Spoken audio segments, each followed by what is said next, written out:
দিনে রান্না করে নিচ্ছি দারুণ মজার একটি রান্না। এই যে আমি এখানে নিয়েছি মসুরির ডাল, মুগ ডাল, নিয়েছি মুরগির মাংস ১ কেজি, এরপরে নিয়েছি হাফ কেজি পোলাও চাল। এবার চুলায় একটি হাঁড়ি বসিয়ে পেঁয়াজ কুচি দিয়ে পরিমাণ মতো তেল দিয়ে কিছুক্ষণ নাড়াচাড়া দিয়ে দিচ্ছি। আপনারা সবাই কেমন আছেন? আসসালামু আলাইকুম। আমি এবার পেঁয়াজ কুচিগুলিকে ভালো করে ভেজে বাদামি কালার করে নিব। বাদামি কালারটা হয়ে আসছে, তাই দিয়ে দিচ্ছি 2 টেবিল চামচ রসুন বাটা, 2 টেবিল চামচ আদা বাটা দিয়ে এগুলাকে আবার কিছুক্ষণ নাড়াচাড়া দিয়ে বাদামি কালারটা চলে আসার মতো ভেজে নিব।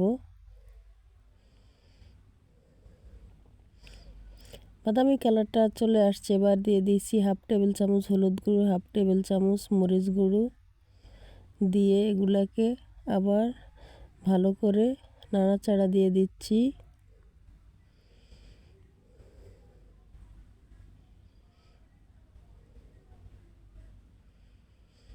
এবার এড করে দিচ্ছি মুরগির মাংস। মুরগির মাংসটাকে ভালো করে ধুয়ে কিন্তু পানিটা একটু ঝরিয়ে নিতে হবে, এতে কিন্তু মুরগির মাংসটা কষানো ভালো হবে।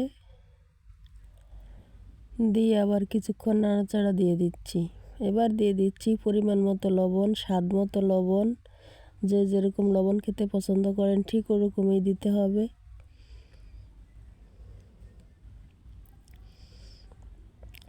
দিয়ে আবার কিছুক্ষণ নাড়াচাড়া দিয়ে দিচ্ছি।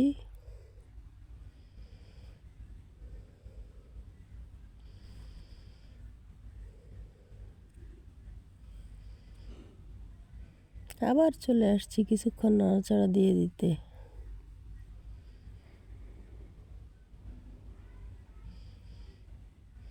মাংসের কালারটা কিন্তু চেঞ্জ হয়ে গিয়েছে।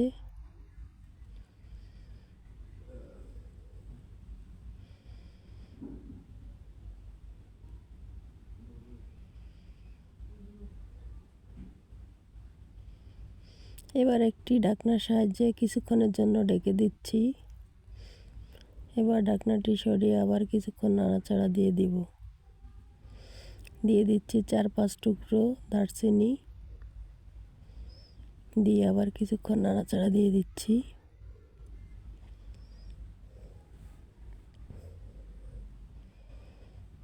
নাড়াচাড়ার ভিতরেই কিন্তু মাংসটা সিদ্ধ হয়ে যাবে।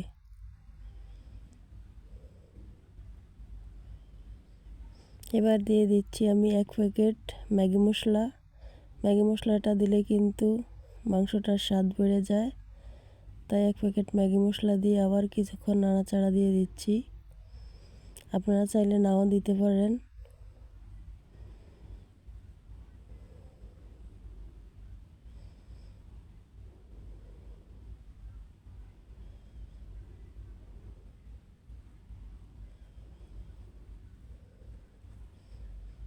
নাড়াচাড়া শেষ, এবার নামিয়ে ফেলছি। এবার একটি কড়াই বসিয়ে কড়াতে ডালটা দিয়ে দিয়েছি। ডালটা কিছুক্ষণ ভেজে নিব, কাঁচা গন্ধটা যাওয়া পর্যন্ত। কাঁচা গন্ধটা চলে গেলে অনেক ভালো একটা স্মেল চলে আসবে, ঘ্রাণ চলে আসবে, কাঁচা গন্ধটা থাকবে না। ততক্ষণ পর্যন্ত আমি কিন্তু ভেজে নিব। বেশিক্ষণ ভেজে নেওয়া যাবে না, তাহলে কিন্তু ডালটা শক্ত হয়ে যাবে, সিদ্ধ হবে না। ঘ্রাণটা চলে আসলেই কিন্তু নামিয়ে ফেলতে হবে।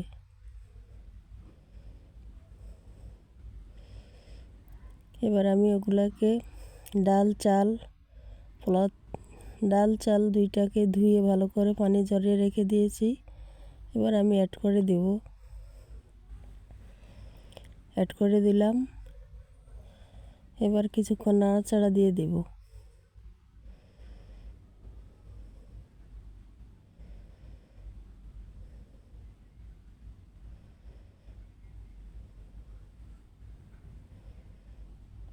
কিছুক্ষণ নাড়াচাড়া দিয়ে দিচ্ছি। মাংস, চাল, ডাল সব কিছু একসাথে।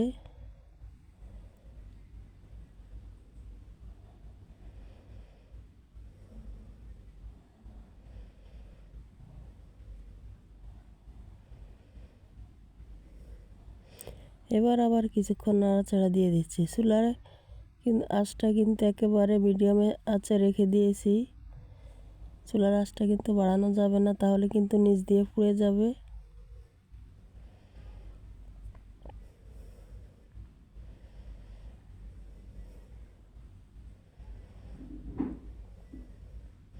আমার কষানোটা শেষ। এবার আমি দিয়ে দিচ্ছি 1 কেজি পানি। প্রথমত দিয়ে দিলাম আধা কেজি।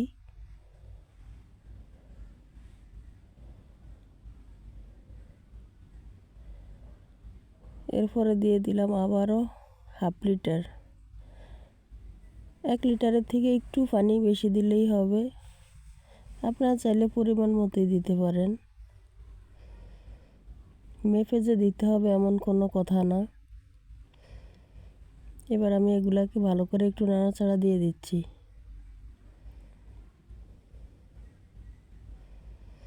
যাতে ডাল, চাল, মাংস, মশলা সব কিছু একসাথে অ্যাড হয়ে যায়।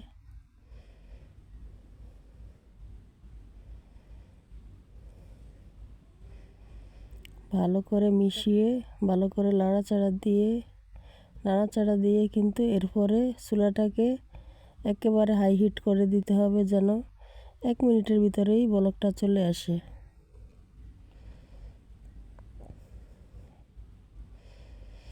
এবার একটি ঢাকনা দিয়ে দিচ্ছি। এখনও কিন্তু বলক চলে আসে না। চুলাটিকে আমি এবার একবার হাই হিট করে দিচ্ছি। এবার দিয়ে দিচ্ছি আমি 7-8টা কাঁচামরিচ এখানে। আপনার ছেলে কাঁচামরিচটা আরও বেশিও দিতে পারেন, যে যেরকম ঝাল খেতে পছন্দ করেন। এবার আমি ঢাকনাটা সরিয়ে আবার একটু নাড়াচাড়া দিয়ে দিচ্ছি। যে বলক এসে গেছে, বলকটা সম্পূর্ণ ভালো করে আসার পর কিন্তু চুলাটাকে একেবারে লো হিটে মোমের মতো করে দিতে হবে, তাহলেই কিন্তু এগুলা পারফেক্ট হবে, সিদ্ধ হবে ভালো করে। আর চুলাটা যদি আঁচ বাড়ানো থাকে তাহলে কিন্তু নিচ দিয়ে পুড়ে যাবে, কোনো কিছুই সিদ্ধ হবে না, খেতেও কিন্তু মজা হবে না। আবার আমি ঢাকনাটি সরিয়ে আবার একটু নাড়াচাড়া দিয়ে দিচ্ছি।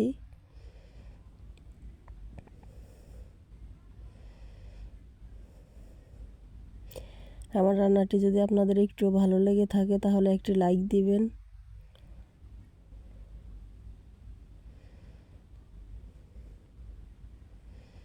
যে যেখান থেকে আমার রান্নাগুলি দেখছেন সবাই ভালো থাকবেন,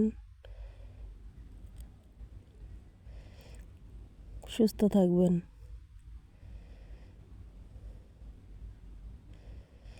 এই যে আমার খিচুড়িটা প্রায় হয়ে আসছে। আমার খিচুড়িটা ডান। সবাই ভালো থাকবেন, সুস্থ থাকবেন।